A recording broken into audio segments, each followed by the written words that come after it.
قرآن مجید نے متعدد جگہ پر یہودیوں کی شرارتوں اور فتنہ پردازیوں کا تفصیلی بیان کرتے ہوئے بار بار یہ اعلان فرمایا ہے کہ ان ظالموں نے اپنے انبیاء اور پیغمبروں کو بھی قتل کیے بغیر نہیں چھوڑا۔ چنانچہ ارشاد فرمایا ہے، وہ جو اللہ کی آیتوں سے منکر ہوتے ہیں اور پیغمبروں کو ناحق شہید کرتے اور انصاف کا حکم کرنے والوں کو قتل کرتے ہیں، انہیں خوشخبری دو دردناک عذاب کی۔ معزز سامعین، حضرت ابو عبیدہ بن الجراح رضی اللہ تعالی عنہ سے روایت ہے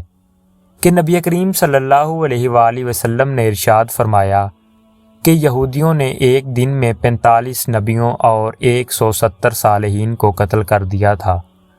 جو ان کو اچھی باتوں کا حکم دیا کرتے تھے۔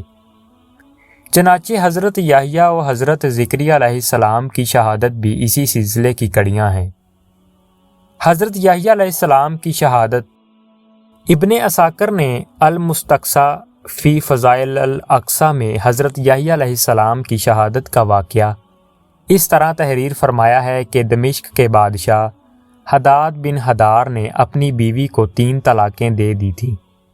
پھر وہ چاہتا تھا کہ بغیر حلالہ اس کو واپس کر کے اپنی بیوی بنا لے۔ اس نے حضرت یحییٰ علیہ السلام سے فتویٰ طلب کیا تو آپ نے فرمایا کہ وہ اب تم پر حرام ہو چکی ہے۔ اس کی بیوی کو یہ بات سخت ناگوار گزری اور وہ حضرت یحییٰ علیہ السلام کے قتل کے در پہ ہو گئی۔ چنانچہ اس نے بادشاہ کو مجبور کر کے قتل کی اجازت حاصل کر لی، اور جب کہ وہ مسجد جبرون میں نماز پڑھ رہے تھے، بحالت سجدہ ان کو قتل کرا دیا اور ایک تشت میں ان کا سر مبارک اپنے سامنے منگوایا، مگر کٹا ہوا سر اس حالت میں بھی یہی کہتا رہا کہ تو بغیر حلالہ کرائے بادشاہ کے لیے حلال نہیں، اور اسی حالت میں اس پر خدا کا یہ عذاب نازل ہو گیا۔ وہ عورت سر مبارک کے ساتھ زمین میں دھنس گئی۔ حضرت زکریا علیہ السلام کا مقتل یہودیوں نے جب حضرت یحییٰ علیہ السلام کو قتل کر دیا تو پھر ان کے والد ماجد حضرت زکریا علیہ السلام کی طرف یہ ظالم لوگ متوجہ ہوئے کہ ان کو بھی شہید کر دیں، مگر جب حضرت زکریا علیہ السلام نے یہ دیکھا تو وہاں سے ہٹ گئے اور ایک درخت کے شگاف میں روح پوش ہو گئے۔ یہودیوں نے اس درخت پر آرا چلا دیا۔ جب آرا حضرت زکریا علیہ السلام پر پہنچا تو خدا کی وحی آئی اور خبردار اے زکریا، اگر آپ نے کچھ بھی آہ و زاری کی تو ہم پوری روئے زمین کو تو بالا کر دیں گے، اور اگر تم نے صبر کیا تو ہم بھی ان یہودیوں پر اپنا عذاب نازل کر دیں گے۔ چنانچہ حضرت زکریا علیہ السلام نے صبر کیا اور ظالم یہودیوں نے درخت کے ساتھ ان کے بھی 2 ٹکڑے کر دیے۔ اس میں اختلاف ہے کہ حضرت یحییٰ علیہ السلام کی شہادت کا واقعہ کس جگہ پیش آیا۔ پہلا قول یہ ہے کہ مسجد جبرون میں شہادت ہوئی، مگر حضرت سفیان ثوری نے شمر بن عطیہ سے یہ قول نقل کیا ہے کہ بیت المقدس میں ہیکل سلیمانی اور قربان گاہ کے درمیان آپ شہید کیے گئے، جس جگہ آپ سے پہلے 70 انبیاء علیہ السلام کو یہودی قتل کر چکے تھے۔ بہرحال یہ سب کو مسلم ہے کہ یہودی نے حضرت یحییٰ علیہ السلام کو شہید کر دیا، اور جب حضرت عیسیٰ علیہ السلام کو ان کی شہادت کا حال معلوم ہوا تو آپ نے علی الاعلان اپنی دعوت حق کا آغاز شروع کر دیا، اور بالآخر یہودیوں نے آپ کے قتل کا بھی منصوبہ بنا لیا، بلکہ قتل کے لیے آپ کے مکان میں ایک یہودی داخل بھی ہو گیا، مگر اللہ تعالیٰ نے آپ کو ایک بدلی بھیج کر آسمان پر اٹھا لیا، جس کا مفصل واقعہ کتاب عجائب القرآن میں مذکور ہے۔ معزز سامعین، حضرت یحییٰ اور حضرت زکریا علیہ السلام کی شہادت کے واقعات اور حالات سے اگرچہ حقیقت میں نگاہیں بہت سے نتائج حاصل کر سکتی ہیں، تاہم چند باتیں خصوصی طور پر قابل توجہ ہیں۔ دنیا میں ان یہودیوں سے زیادہ شقی القلب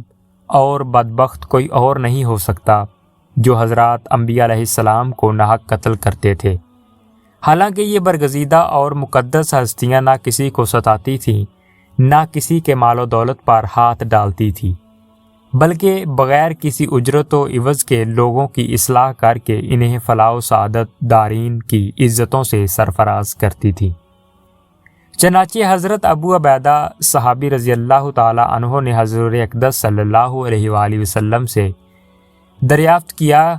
کہ کیا قیامت کے دن سب سے بڑے اور زیادہ عذاب کا مستحق کون ہوگا؟ تو آپ نے ارشاد فرمایا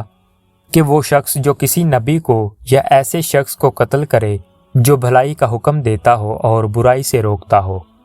بہرحال ظالم یہودیوں نے اپنی شقاوت سے خدا کے نبیوں کے ساتھ جو ظلمانہ سلوک کیا اور جس بے دردی کے ساتھ ان مقدس نفوس کا خون بہایا، اقوام عالم میں اس کی مثال نہیں مل سکتی۔ اس لیے خداوند قہار و جبار نے اپنے قہر و غضب سے ان ظالموں کو دونوں جہان میں مالون کر دیا، لہٰذا ہر مسلمان پر لازم ہے کہ ان مالونوں سے ہمیشہ نفرت و دشمنی رکھے۔ بنی اسرائیل چونکہ مختلف قبائل میں تقسیم تھے، اس لیے ان کے درمیان ایک ہی وقت میں متعدد نبی اور پیغمبر مبعوث ہوتے رہے، اور ان سب نبیوں کی تعلیمات کی بنیاد حضرت موسیٰ علیہ السلام کی کتاب تورات ہی رہی، اور ان سب انبیاء کرام علیہ السلام کی حیثیت حضرت موسیٰ علیہ السلام کے نابین کی رہی۔ علماء کرام کو اپنی زندگی کی آخری سانس تک حق پر ڈٹ کر اس کی تبلیغ کرتے رہنا چاہیے، اور حق کے معاملہ میں اپنی جان کی بھی پرواہ نہیں کرنی چاہیے، جیسا کہ آپ نے پڑھ لیا